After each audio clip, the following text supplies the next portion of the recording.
वालेकुम व्यूवर्स। मेरा नाम डॉक्टर साम है और आज जो हम टॉपिक ऑफ डिस्कस करने जा रहे हैं वो है किडनी स्टोन्स। ये गुर्दों में पथरियों की क्या वजूहत होती है, ये गुर्दे में पथरियाँ क्यों होती हैं और इसकी क्या वजूहत हो सकती हैं। तो सबसे पहले तो हम डिस्कस करते हैं कि गुर्दे की बेसिकली पथरी होती क्या है। किडनी स्टोन जिसको हम नॉर्मल अपनी ज़ुबान में कहते हैं, इंग्लिश में हम इसको अपनी मेडिकल टर्म में नेफ्रोलिथियासिस कहते हैं। तो गुर्दे की पथरी होती क्या है, तो बेसिकली पथरी क्या होती है, this is hard crystal like material जो कि हमारे काफ़ी अरसे से मिनरल्स और साल्ट इनटेक की वजह से हमारे गुर्दे में बनने शुरू हो जाते हैं।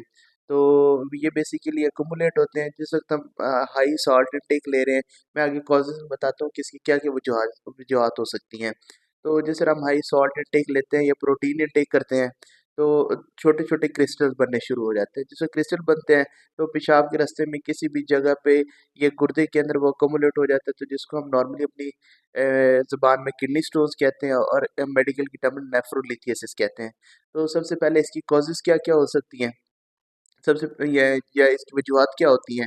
तो सबसे पहली वजह होती है आपकी कि हाई सॉल्ट इनटेक। जब हम बहुत ज़्यादा नमक इस्तेमाल करते हैं या प्रोटीन डाइट इस्तेमाल करते हैं, उसकी वजह से हमें गुर्दे में पथरी हो सकती है। दूसरी वजह होती है डिहाइड्रेशन। जब हम पानी कम पी रहे हैं, जितनी हमारी इनटेक है या स्वेटिंग हो रही है गर्मियों में या सर्दियों में नॉर्मली हम पानी कम पी रहे होते हैं, तो उसकी वजह से छोटे-छोटे जो पथरी के ज़रात हैं वो इकट्ठे होने शुरू हो जाते हैं, नॉर्मली डाइट में होते हैं। तो जिस वक़्त हम पानी नहीं पीते तो वो इकट्ठे होने शुरू हो जाते हैं और इकट्ठे होने के साथ वो क्रिस्टल्स बनाना शुरू कर देते हैं।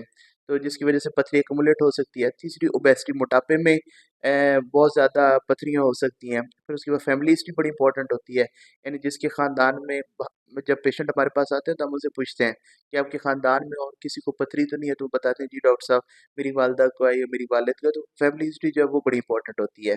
और प्रोटीन इनटेक के साथ, साल्ट इनटेक के साथ होती है।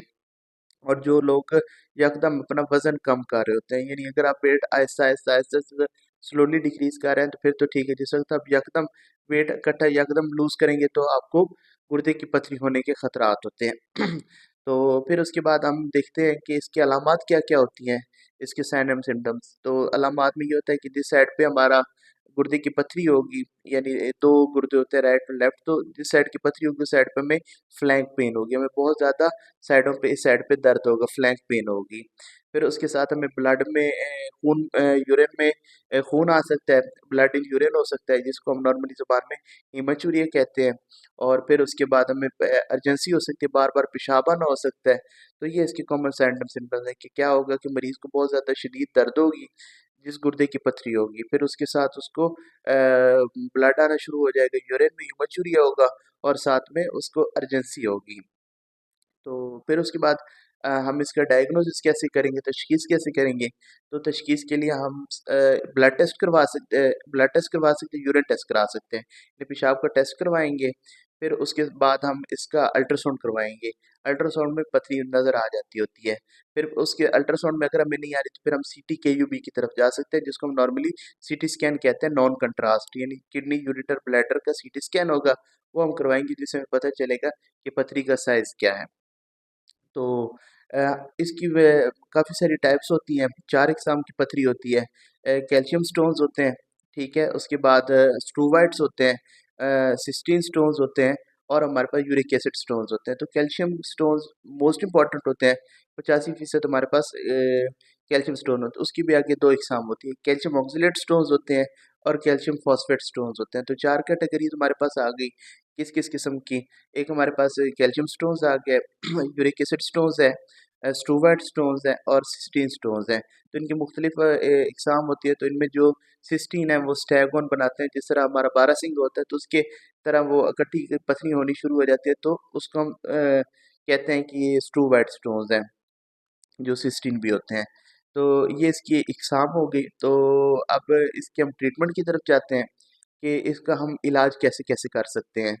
तो ये डिपेंड करता है साइज़ के ऊपर। अगर पथरी हमारे पास छोटी है तो हम अगर हाइड्रेशन इंप्रूव करेंगे पेशाब के रास्ते में, तो खुद ब खुद ही निकलना शुरू हो जाएगी, क्योंकि हमारा नॉर्मली जो यूरेटर का साइज़ होता है वो 7 होता है, 7 मिलीमीटर। तो अगर 7 मिलीमीटर से कम की पथरी होगी तो वो हमारे पेशाब के रास्ते से निकल सकती है। तो इसमें हमारी किडनी, अगर गुर्दे के अंदर पथरी पड़ी है तो एनाटॉमी बड़ी इंपॉर्टेंट होती है। अगर गुर्दे के अंदर लोअर पोल पे पथरी पड़ी है तो उसको हमें सर्जरी के थ्रू निकालना पड़ेगा। मगर अगर छोटी पथरी पेशाब के रास्ते में है तो जिस वक्त हम पानी पियेंगे, हाइड्रेशन करेंगे, तो हो सकता है कि वो हमारी खुद ब खुद ही निकल जाए, अगर उसका साइज 7 मिलीमीटर से कम है।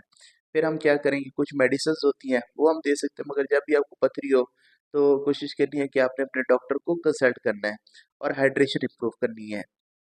तो जो छोटी पथरी है वो आपकी यानी पानी पीने से निकल सकती है, कुछ मेडिसिन्स होती हैं उसके साथ निकल सकती है, और बाज़ औक़ात वो खुद ब खुद निकल जाती होती हैं। जब पथरी का साइज़ हमारा बढ़ जाए तो उसके लिए हमें प्रोसीजर्स करवाने पड़ते हैं, जिस तरह एक्स्ट्रा शॉक वेव लिथोट्रिप्सी है, जिसको हम नॉर्मली अपनी ज़बान में शुआएँ कहते हैं। तो शुआएँ क्या करती हैं कि वो पथरी को छोटे-छोटे साइज़ेज़ में कट कर देती हैं और वो पेशाब की राह से खुद ब खुद ही निकल आती हैं। फिर उसके बाद पीसीएनएल एक प्रोसीजर होता है, जिसमें कैमरे के ज़रिए हम जाते हैं और जाके देखते हैं कि पथरी किधर पड़ी है, उसको वहाँ से साइज़ेज़ को कट करके और उसको निकाल दिया जाता है। तो ये सर्जरीज़ होती हैं और कुछ मेडिसिन्स होती हैं, उसके साथ गुर्दे की पथरी निकल सकती है। तो इसमें गुर्दे में हमने एहतियात क्या करनी है कि हमारी पथरी ना बने। तो नॉर्मली तो सबसे पहली जो बात कि हमने हाइड्रेशन इम्प्रूव करनी है, यानी पानी 2.5 से 3 लीटर 4 लीटर आपने डेली का पीना है, कि आपकी जो छोटी-मोटी अगर कोई पथरी बन भी रही है, जेनेटिक्स में भी है, तो पेशाब के रास्ते जो है वो निकलनी शुरू हो जाए। दूसरा काम आपने इम्पोर्टेंट क्या करना है कि साल्ट की और प्रोटीन की इनटेक एडुकेट करनी है। ज़्यादातर ये होती है रेड मीट के साथ, जो बड़ा गोश्त हम खाते हैं या छोटा गोश्त खाते हैं, बकरे का और बड़े जानवर का, तो उससे हमें ज़्यादा पथरी होने के चांसेस हो सकते हैं। तो सॉल्ट और साथ में आपने इसकी कम करनी है, और कोशिश करनी है कि अपना साथ पीरियोडिकली अल्ट्रासाउंड वगैरह कराते रहें। अगर क्योंकि अक्सर हमारे पास मरीज़ आते हैं, वो इतना लेट हो चुके होते हैं कि उनकी पथरी पेशाब के रास्ते में आके और हाइड्रोनेफ्रोसिस करा रही होती है। तो हम कोशिश ये करना चाहिए कि हम जिस वक़्त पीरियोडिकली अपने स्कैन्स करवा रहे हैं तो हमें उसका डायग्नोसिस हो जाए। अगर एक दफ़ा डायग्नोसिस नहीं हो सका, छोटी पथरी थी, तो उसका साइज़ थोड़ा-सा बड़ा है तो आप स्कैन में आ जाएगी। अगर आप ज़्यादा लेट करेंगे तो वो फिर सर्जरी के बगैर उसके अलावा हल नहीं होता। तो प्रिवेंशन में ये चीज़ें आ गई हैं कि आपने नॉर्मली सॉल्ट और प्रोटीन इंटेक कम करनी है, पानी का इस्तेमाल ज़्यादा करना है, और नॉर्मली अपने प्रॉपर स्कैन्स करवाते रहना है। एब्डोमिनल स्कैन करवा लें, तो उसमें पता चल जाएगा कि आपकी गुर्दे में कोई पथरी तो नहीं है। तो इसका की होम मैसेज ये है कि आपने हाइड्रेशन इम्प्रूव करनी है, और जिस वक़्त भी आपकी छोटी-मोटी पथरी पेशाब के रास्ते में है, क्योंकि जो यूरेटर है उसका नॉर्मल साइज़ होता है 7 मिलीमीटर, तो जिस वक़्त 7 मिलीमीटर से छोटी पथरी होगी, तो वो तो ऑटोमैटिकली हमारी निकल जाएगी। जिस वक़्त पथरी एक्युमुलेट होगी, पेन करेगी, तो फिर उसके लिए हमें काफ़ी सारे मैन्यूवर्स करने पड़ते हैं। तो जब भी आपको गुर्दे का कोई भी मसला हो, कोई भी परेशानी हो, तो अपने करीबी डॉक्टर को या नेफ्रोलॉजिस्ट को या यूरोलॉजिस्ट को आप लाज़मी चेक करवाएँ। उससे ये होगा कि आपका जो तशख़ीस है वो फ़ौरन टाइम पे हो जाएगी, और आप इस तरह की कॉम्प्लिकेशन से बढ़ जाएँगे, क्योंकि ये आगे किडनी स्टोन्स, एब्सेस काज़ करवा देते हैं, और बाज़ औक़ात गुर्दा ख़राब होने की भी चांसेस इसमें आ जाते हैं। तो हमारा इंसानी अज़ा बड़े इम्पोर्टेंट है, तो कोशिश करें कि इनकी हिफ़ाज़त करें। Thank you so